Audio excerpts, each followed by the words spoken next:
Have you ever seen a video about someone using a telescope to look into the past? And no, this doesn't use any weird time machine technology. All this is very much real and possible. All of this has to do with light. So, whenever you turn on a light switch, the light looks like it comes out instantaneously, right? Wrong. Light actually has a fixed speed, 299,792,458 meters per second.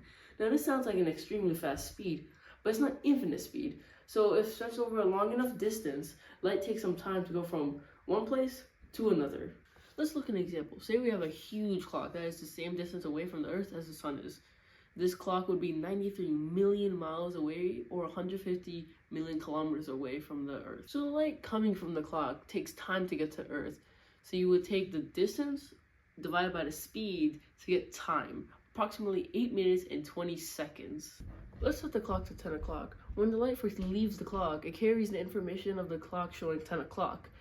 When we see the light on Earth, we see the clock at 10 o'clock. However, the clock changed in that time. By the time we see the clock at 10, in reality, the clock is actually ticked to 10:08 and 20 seconds.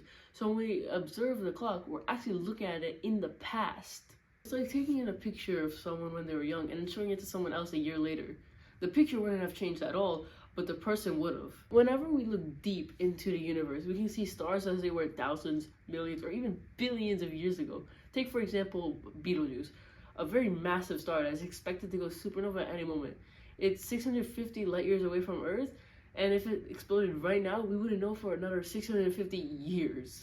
Overall, this phenomenon could be applied to any object sufficiently far enough and big enough to be seen. Scientists use this all the time to look back into the early universe to see how it might have looked.